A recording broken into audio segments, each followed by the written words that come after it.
felt like a cold, dewy evening in New Chandigarh, but South Africa can be very, very proud. They can go and celebrate with some warm gajar ka halwa because they have performed very well today. They've gotten India all out for 162. India won the toss, put South Africa into bat. They got 213, and in return, Tilak Verma was a sole warrior there, 62 of 34. But South Africa were pretty clinical today. They got India all out for 162. We're back at Cricbuzz Live.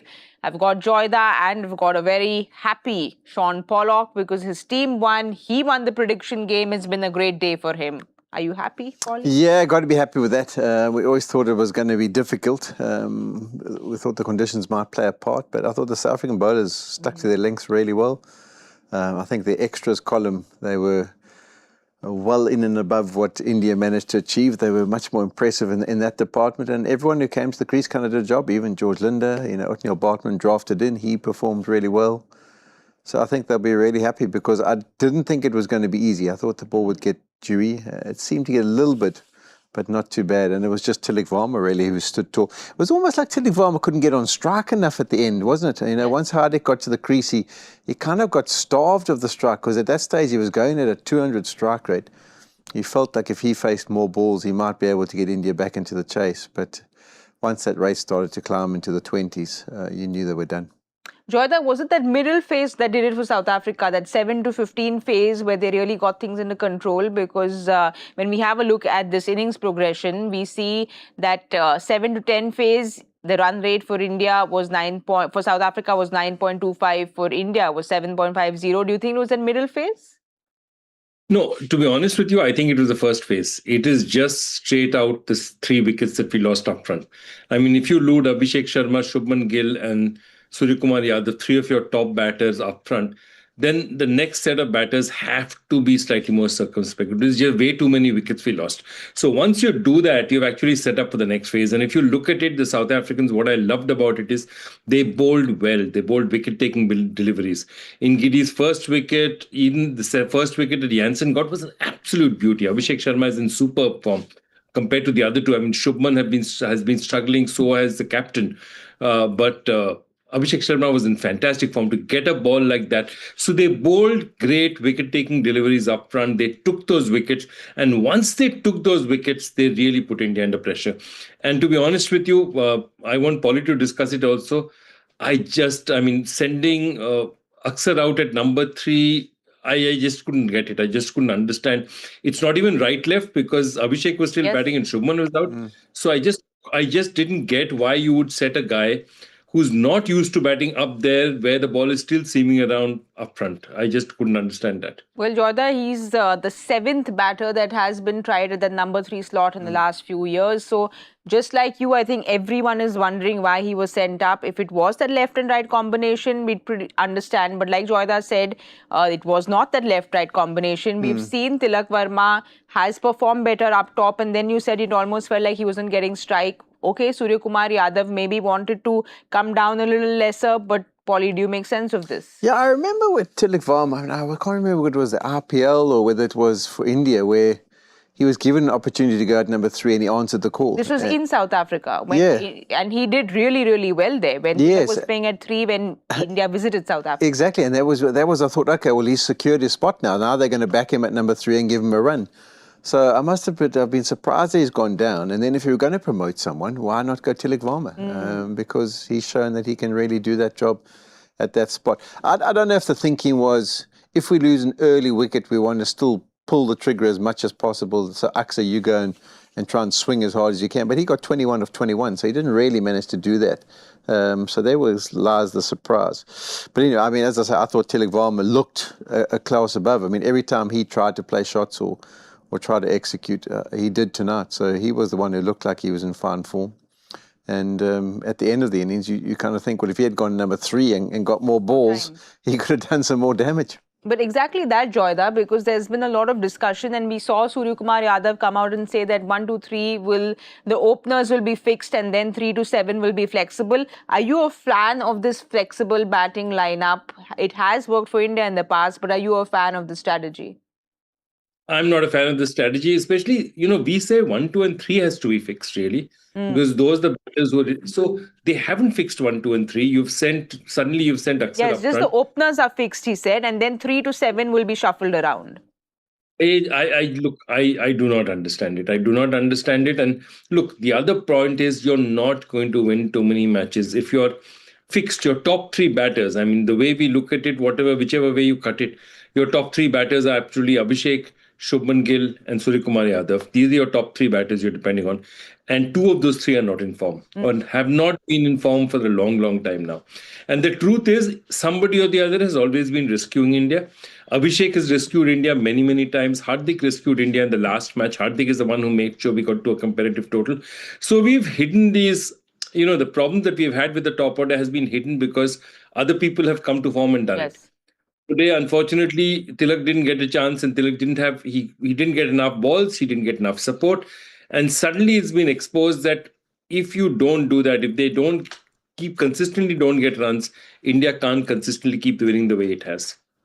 But also, Polly, just to understand, we are very hard on the team once the team loses. That's how Indian fans are, because in spite of a winning run for so many days, but a game like this, when you the shuffle around the batting order so much, Surya's spoken about how, yes, in that last game, 1, 2, 3 didn't score, but then the middle order, Hardik came in and rescued the game. And he said that someone or the other will always put their hand up. But like Joyda is saying, isn't it essential in T20 cricket for those top three to get runs? It is, and you think that, I mean, we talk about Surya not getting enough runs, so he may be short of some form. Shubman Gill was in good touch, but then he misses the 2 tests, doesn't play the 1 days, and then, like, what cricket are you coming in with?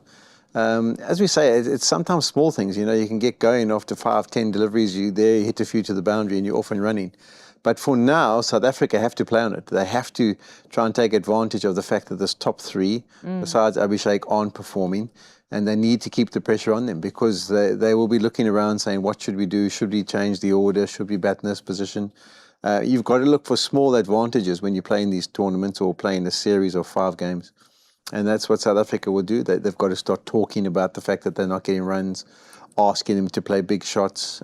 Just keep applying the pressure in different ways. Because if they don't get off to fast start, if you are 3 down, I remember back in the day with Mumbai, we always used to have that stat that if you lose 3 wickets in the power play, you're basically done. You win like less than 10% of your matches. And that's why Joy's point was so valid, that once they were 3 down, the kind of damage was done because it's hard to pick it up, even with these longer batting lineups. Oh, well, that's a very glaring stat there, Joyda. Surya didn't come at number 3 today, but he has been playing at 3. And Shubman Gill and Suryakumar Yadav's form has been a major concern. There's been a lot of debate and discussion with these numbers in 2025. Shubman Gill and Suryakumar Yadav averaging 23 and 14. So these numbers are extremely scary considering you're getting into a World Cup.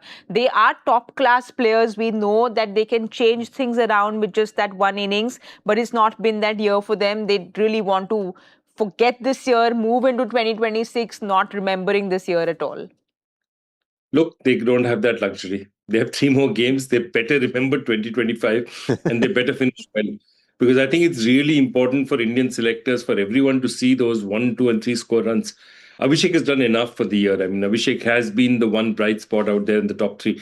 And look, I'm just amazed. What I'm saying is that given the fact that these two haven't been scoring runs, I'm just amazed at how many matches India has actually won. Yes. I mean, that is a testament to how good a all-round side it is.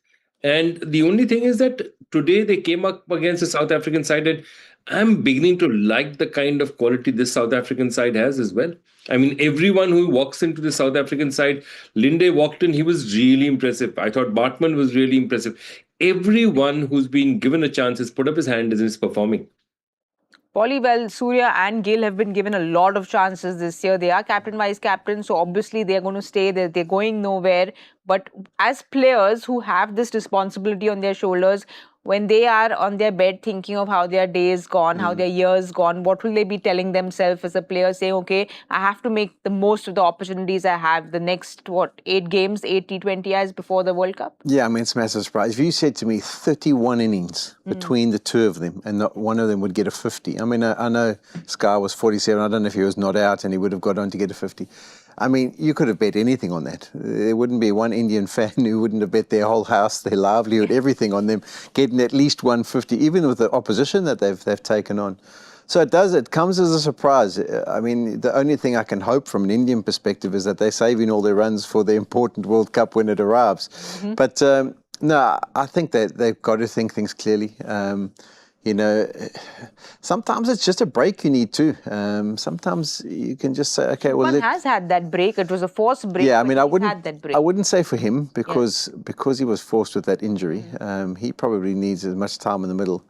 Yeah, maybe Sky needs to shift down the order. You know, play a different role for a while. Promote Tilak Varma to number 3, and then someone else can come at 4. Maybe even come at 5 just before Hardik, just to give himself a chance to try and find his touch. Because, I mean, the thing about him from the outside, without knowing him as an individual, he just always seems to have that much confidence. Whenever you've watched him IPL, whenever you chat to him, whenever you've seen him play for India, he just seems to exude confidence. And he must be feeling low on that. You know, I mean, we can see him in the dugout there. He's smiling. He's behind his team, but it hurts. You know, you're international players. You want to perform. You want to be successful. You want to be winning games for your country. Never mind getting just runs. So it'll be hurting him. And whatever answers he gives in press conferences isn't going to be down to the real core of how he's feeling emotionally. And the only way to get it right would be to get runs. So, as Joyce said, I mean, the one good thing is they've won with these performances not being up to scratch. But it'll be hurting him, and there's no one who'll be more desiring getting runs than Surya. Joyita, Surya and Gill, they know that they have to answer and they'll want to answer with the bat. Polly said this in the comm box. He said that it's a matter of one innings. It's a matter of getting those 10, 12 balls and, you know, things just change around very quickly. What can we expect from Surya and Gill in the near future? Yeah, look, I think, no, today, to be honest with you, I thought Gill got a Jaffa. He's got a really good ball very early in his innings, and that sometimes it happens to you. It's not so much short selection as just getting something really good early up front. I thought Surya was just flirting a little bit. When he hit his first shot, he looked totally in control.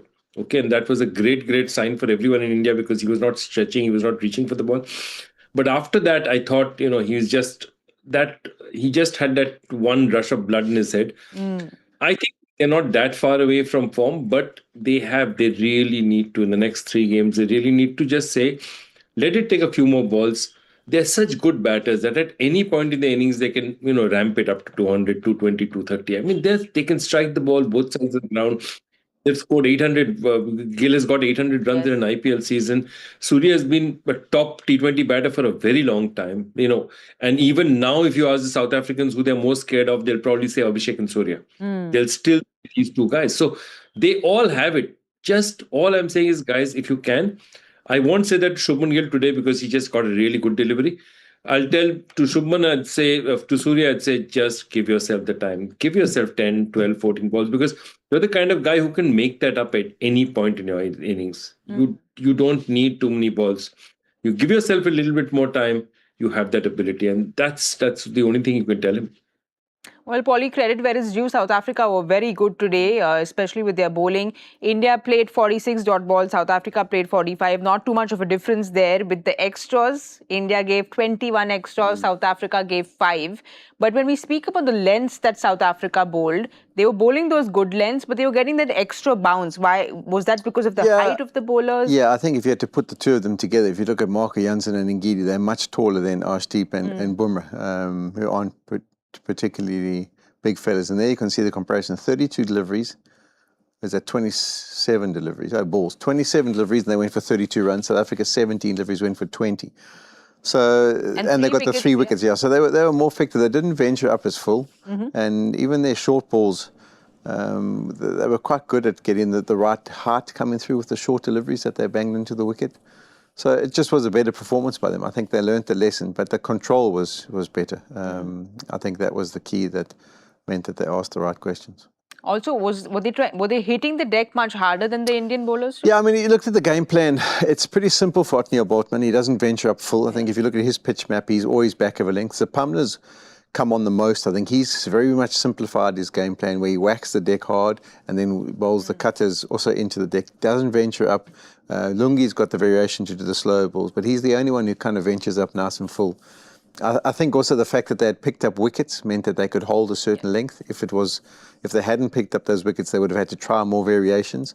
But because they had India under pressure, they were just concentrated on let's make sure we don't give them anything for free and bring our length back and see what play they make. Well, Joyda, they got in Baartman today, 4 for 24 in his 4. He kept it very simple, wicket to wicket, wasn't trying anything very experimental.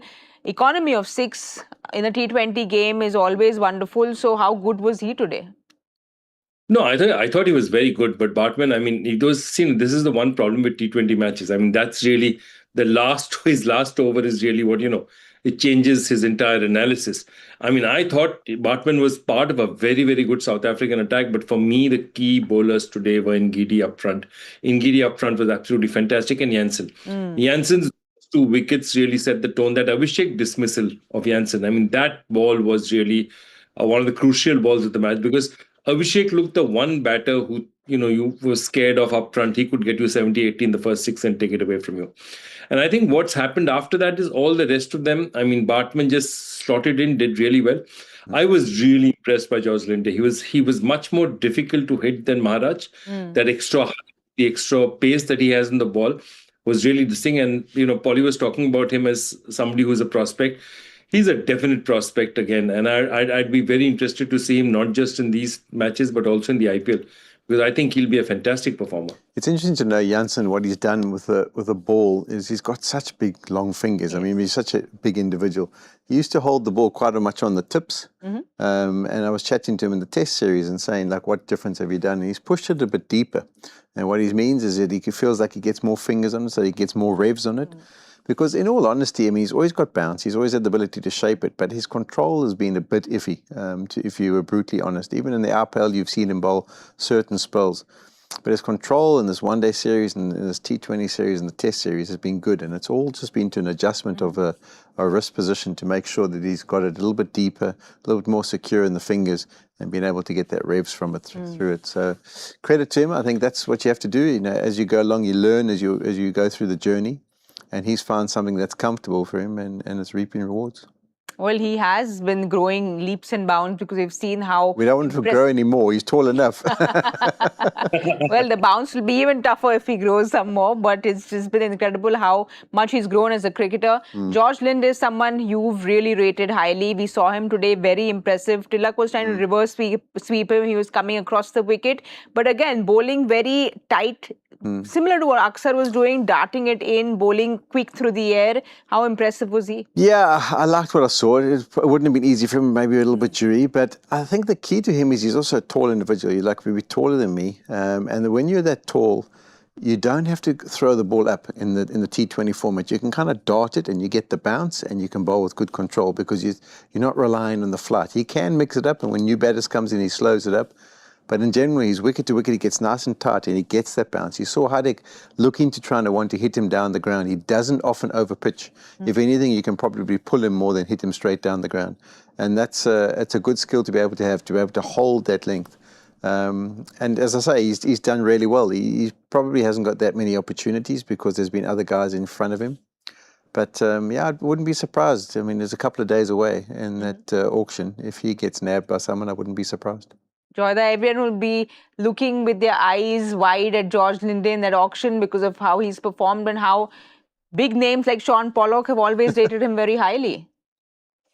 Yeah, absolutely. I mean, all of them for him, Quinny in the morning, Quinny in the late afternoon, and then obviously Linde now, both of them have done their chances no harm. But I mean, this just tells you the kind of depth that the South African team has, where they've made 3 changes and all these changes have come in and all have contributed. Okay, Reza Hendricks didn't do too well, but I thought he was great on the field. But they have the kind of explosive power, and you're talking about a generational player like Klaasen who's sitting out. He's not there. And this is still such a good team that on its day, it can cane a top side like India by 57, 58 runs. I'm really impressed with the South African team. I'm also really impressed with the discipline of this bowling attack. The guys who bowled before you have gone for 16. You've gone for what? I think 1 wide you went for in the entire innings. And exactly what you're saying, Jansen used to be guilty of spraying it around a bit because with that kind of height, and he had this tendency to, basically swing it down leg stump. and he'd get a lot of leg side wides. He's completely stopped that, and that's quite amazing. I mean, it's a lot of credit to Shukri, his coach, himself. I think they've done brilliantly. Well, India have their work cut out because they will be moving. It's 1-1 now. India won the first T20I. South Africa won today. The next game happens in Dharamshala and is happening in 2 days. It's going to be colder. There's going to probably be more dew. We're probably going to see heavier, thicker jackets on because it can get really chilly there. South Africa seem to have liked the cold today, Polly, so they'll be happy saying we're going to a colder area, but they'd want to win the toss. Yeah, with the extra altitude, it also puts a little bit more pressure on the seamers because the ball tends to swing through the air, and obviously the batters, when they just make half a contact, it flies a little bit further. So it's probably going to be a batter-friendly game. Over the years, we've seen some good Dharamshala surfaces, and I think in some of the IPL games, I've seen 240s, 250s be posted. So we'll have to wait and see what pitch it gets there, but I'm sure there'll be some snow on the mountains from what we gathered there today, and it'll be a bit more chilly, but let's hope that the players back it up with some nice warm performances. Do you see any changes for South Africa, or they've had? I don't know how to predict. I get the feeling South Africa on a rotation at the moment, to be brutally honest. So we haven't seen Corbin Bosch. He's bound to get a go.